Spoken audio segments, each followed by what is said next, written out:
Building rapport. Life is full of walls that are purposely laid in our pathways. Sometimes there are walls that you should just run right through. Some walls you have to climb. Other walls are not that deeply rooted and you can just burrow under them. Yet there are some that are just easier to navigate around. In my lifetime, I've done all the above. The biggest problem is choosing which way to get to the other side of the wall. As a human, no matter what's going on, we are left a choice. The issue that most of us have is that we often choose incorrectly. Some walls are actually there for a purpose. Sometimes they protect you from what's on the other side of the wall.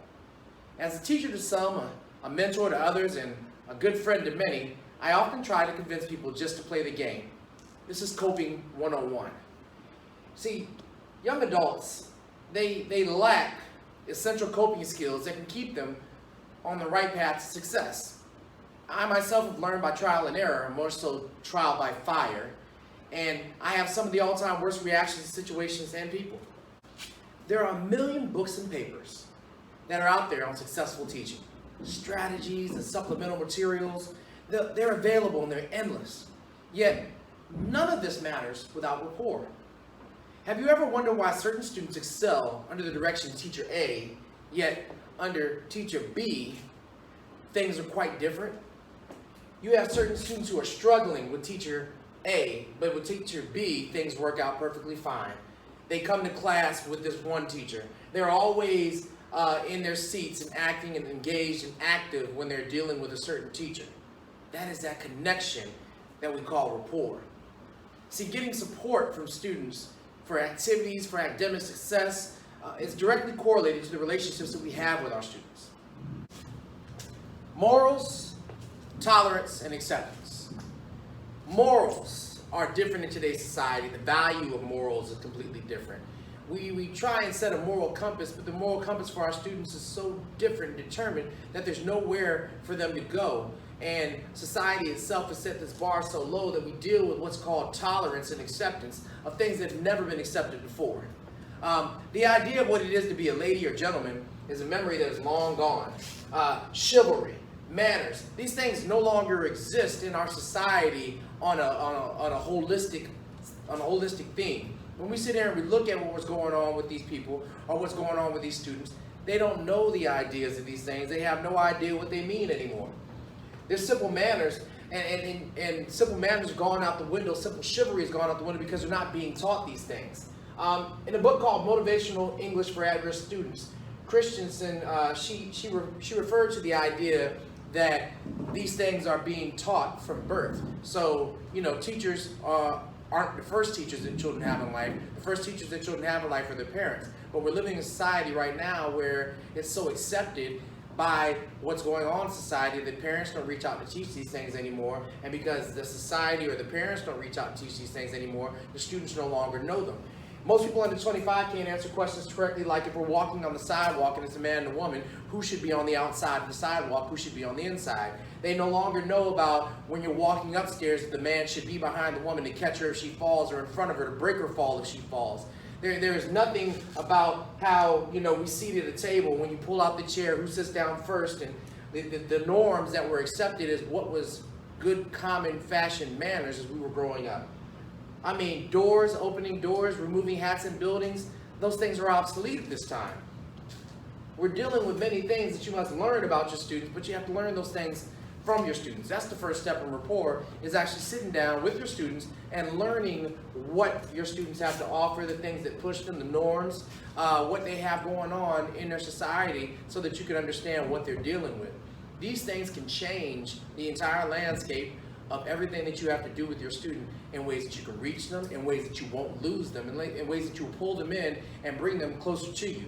Because, see, your students have what's called learned behavior, which is the stuff that they learn growing up, stuff that they see in their everyday norm that may not be from the same society or world that you're a part of. They sometimes have problems at home that you need to be aware of. They may be dealing with death. There's fights or the threat of a fight, gossip, authority figures that they have problems with. A lot of them have very low self-worth. Many of them don't have goals. Most children, if you talk to them now, they don't have goals that are set further than tomorrow. Today is Thursday, and you might ask them what they're doing this weekend. They don't know any further than Friday. They're going to the game Friday night, but they can't tell you what they're doing Saturday or Sunday because they don't have any goals in life past their immediate time. It's a microwave society. You know, we have positive reinforcement that needs to be given to these students, but you need to figure out what it is that they need reinforced. You know, patience, and you have to understand that there are class systems, and some of these children have problems dealing with failure. But none of that is possible if you don't build a relationship with these children. See, education is important today because we have to provide a way for our youth to become positive, competent parts of society. You know, when we're talking about positivity and competency, we're talking about their ability to succeed. A lot of times we're putting these children out here, and yes, they may pass classes, but they don't have the social norms that are regulated in order for them to succeed. They say that the average human changes their career path at least 5 times in their lifetime. So educating our youth is necessary because we have no true idea where they'll end up and what they'll need to get there. Think about yourself growing up. What did you want to be when you were growing up? Do you even remember what you wanted to be? I know at 5 I wanted to be a lawyer. At 10 I wanted to be a doctor. Somewhere in there I probably wanted to be a fireman. And there were dreams of playing in the NFL. I never thought I'd end up being a teacher. Yet I'm glad I'm here. And it's the most fulfilling thing that I've ever done. Yet, honestly, if I won the lottery, I probably would still work with kids. I may not go full time, but I'd still do it. American philosopher Sidney Hook said, everyone who remembers his own education remembers teachers, not the methods and techniques. In Jones' Tools for Teaching, he talked about the relationships that teachers build, what it is to make children enjoy learning. All of that is built on the relationship that you build with your students, because in order to find out what it is they enjoy, you have to know them. So you have to build a rapport with them. That quote is effervescent, the idea that you're saying people remember teachers. And it's kind of like the quote where they say, you know, they may not remember what you said, but they remember what you did. Your teachers are that memory of what you did. We have to enhance our community through education. We have to make sure that education is done through our community, because the young society today does not share the common values that most of us were brought up to know and live. See, we sit here and we talk about things, and we need this entire village mentality. They say it takes a village to raise a child. We need the entire village to raise this child. The gap is the lack of common values. Common values that we deal with on a daily basis no longer exist, because there is a gap of what is acceptable and tolerated, as I referred to earlier, versus what it is that we need to know. Education is academic, but without application and social acclimation, it's all for naught. We've heard the phrase that he's got all kinds of book smarts, but no common sense at all. Well, we must arm ourselves as adults with the proper ammunition to fight this war of ignorance that has plagued our society. People get offended when you talk about the word ignorance. Ignorance simply means that you do not know. When we're talking about the word ignorance, our youth today is ignorant of the value of education. They're ignorant of the value of hard work, the value of character, the value of image, and dare I even say the value of money. All right, education isn't limited to the classroom. The Essential 55 by Clark is a book that basically goes over the ideas of the things that are needed in order to set a foundation so the student can succeed inside the classroom. But the stuff that is inside the classroom has bearing from what comes from outside the classroom. See, I grew up in a time where we had respect for adults, and it wasn't earned but naturally given. And the idea of person, time, and place, that was the standard. Today's mainstream generations are so different than the ones that directly preceded them. Work with me now. When I was growing up, there was a distinct line between what adults did and what children did. Children, for all intents and purposes, knew their place and the expectations that were laid out for them. There was most definitely a distinction between what a child did and the recognized times of grown folks' business. See, we came in when the streetlights were on. You know, the house phone, yes, the house phone didn't ring after 9 p.m. It didn't matter that your friend was up, nor did it even matter what your friends were doing, because your friends had different parents. And as long as you lived under this roof, you were going to follow the rules of this house. See, society has let our community slip. We used to raise our communities as a whole, We were expected to get good grades, mind our manners, to stay out of trouble. My father used to drop me off at my friend's house, and when he dropped me off at my friend's house, he would say, treat him as your own. What did that mean? Treat him like he's your own. Do not hesitate to beat him. Spare the rod, spoil the child. When I pick him up, I will double up. That's what my dad used to say. Luckily, I was smart enough not to test that theory. See, I grew up when we watched what we said and what we did. For the fear of God was instilled in us by our parents. If not the fear, then the family pride, the knowledge to know that you'd embarrass your family by acting up. Was I an angel? By no means and in no shape, form, or fashion. What I was, though, was completely conscious of this concept. Person, time, and place.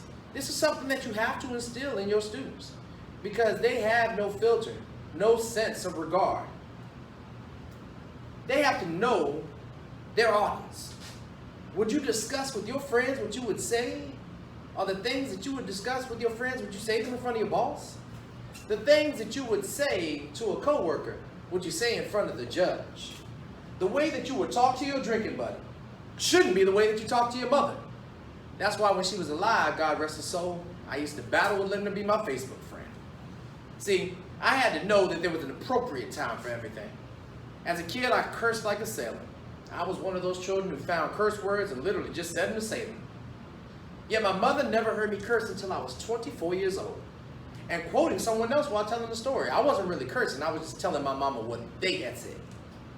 Yet, even then, I apologized. See, Ebonics, slang, lazy cursing is unacceptable in most forums. See, when we're sitting there talking about what's going on, I call it lazy because they're the only words that can be used in the place of any other word. It's the dumbest form of communication possible. Let me give you an example. Think of a curse word, don't say it out loud. Whatever curse word it is that you want to say.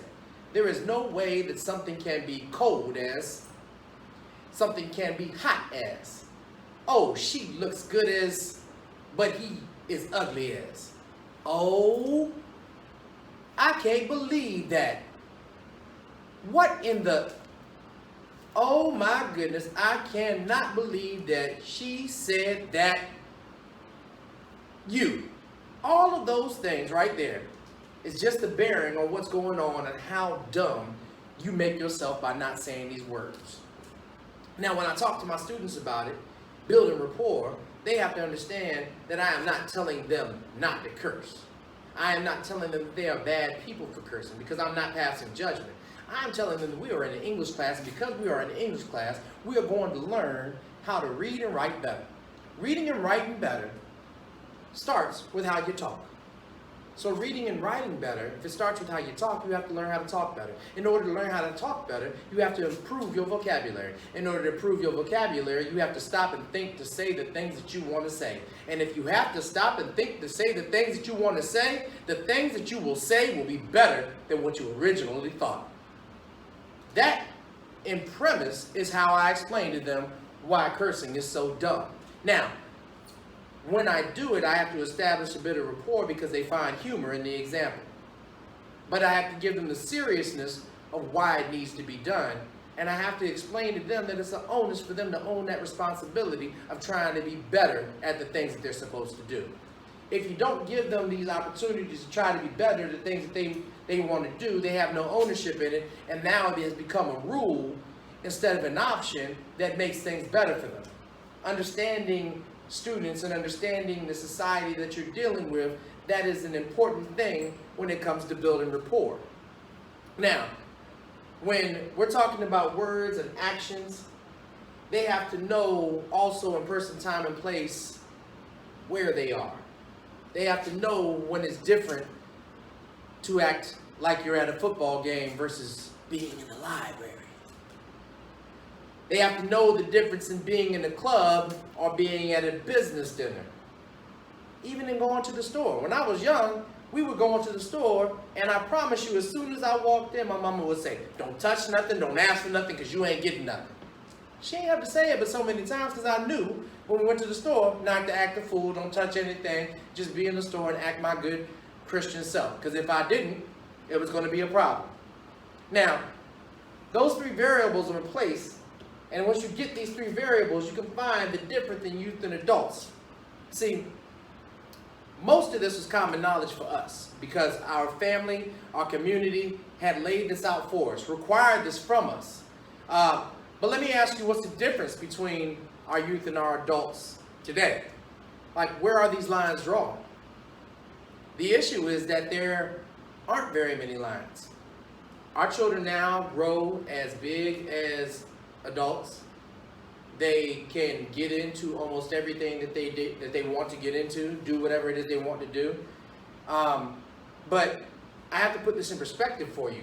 Our society now is so different because this is the first time in our society where parents and children listen to the same radio stations, wore the same brands of clothing, watched the same shows on television. Again, when I was growing up, we knew that there was grown folk time, so there was a delineation between being a child and an adult. Now, we're dealing with children who are out here who do everything that adults do, but the only problem is that they don't have the legal rights to do them. You have children out here right now who are with their parents who are drinking and smoking with their parents. So, is it any wonder why they come into the classroom and they say, I am grown. You can't tell me anything. Because of that, you have to get them to a point to understand that you are trying to better them and get them on your side being genuine. Now, these children really believe that they are grown. And if we want to enhance our community, we have to draw the lines in the sand as a community. We must first be a community. You know, do you all still talk with your neighbors? Do we know our neighbors? Do we know the kids in our community by name? That is rapport that's built in the community. But it has to start the same way in the classroom. You have to not pay attention to them as just students. They are not numbers. They are not X, Y, Z, but you have to build a relationship with them so that they believe in you. When we speak about what we're doing with our students, we have to learn, we have to coach them up. One of the things that I learned about sports when I first started playing, I was a natural athlete, and because I was a natural athlete, there was a lot of things that I knew that I expected other athletes to know.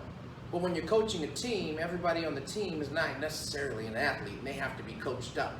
So when you're coaching them up, you have to give them things from the bare minimum to the fundamentals so that they can get to the places you need them to go. The thing that I have to coach most of my students, because I deal with a whole bunch of students who think that they are realer than the most, is that they have to learn how to play the game. And when I say play the game, I don't mean being fake or phony. I mean learning that person, time, and place, learning the situation so that you can understand what you need to do in these situations to win at every situation that you're dealing with. You cannot win a game if you don't play it. Some of the things that you talk to your students, it's the first time that they've ever been experienced or exposed to it.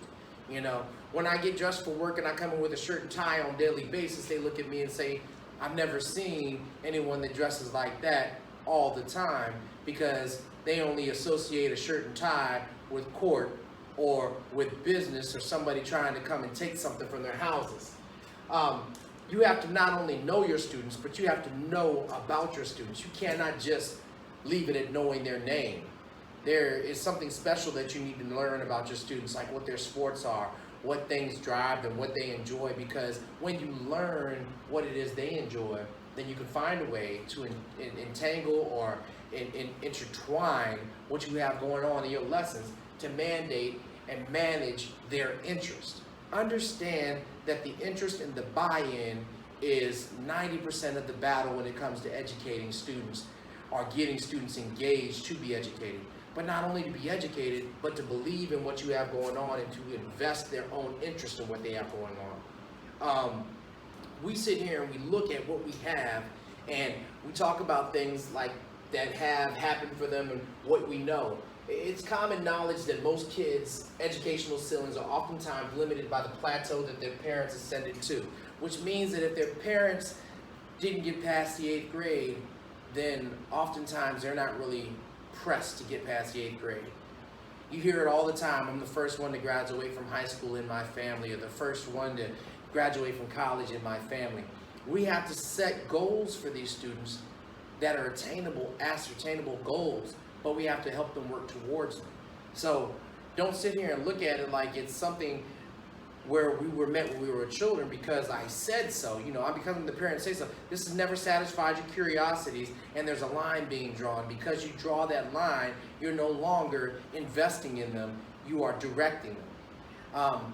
When I was growing up, I wanted my ears pierced, and because I wanted my ears pierced, I did everything that I could to get them pierced. And everywhere I wanted, you know, I wanted cuts in my eyebrows. My parents told me, you know, they explained to me that it isn't that they didn't love me any less, but it was why they wanted to do it. The why is what you have to give these students in order for you to build a trust with them. See, they let me know that I could still be me, but I need to be aware of my surroundings and aware of my goals and what it is that I want to do. And as a young male, they told me that, you know, in order to get to certain places, I'm going to have to look a certain part, play a certain part. And that comes along with the rapport.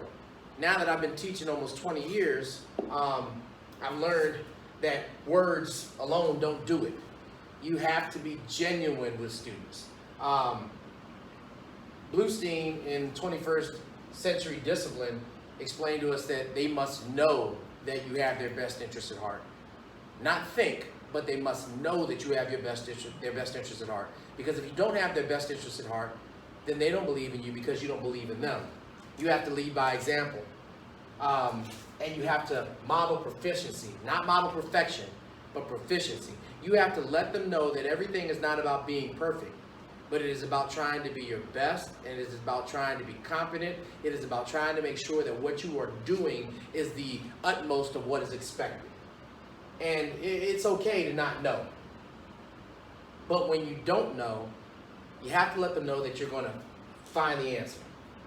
You know, it doesn't matter to me that my professor does not know the answer.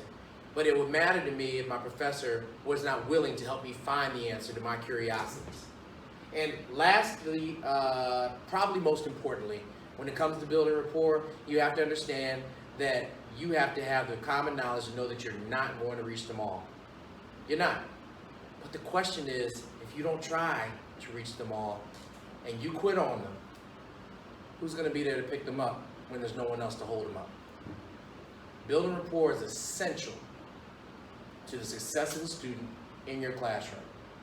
You can no longer in the society just teach content. You can no longer in society just hope and pray that child K through 12 is going to succeed without you actually caring whether they succeed and them knowing that you care.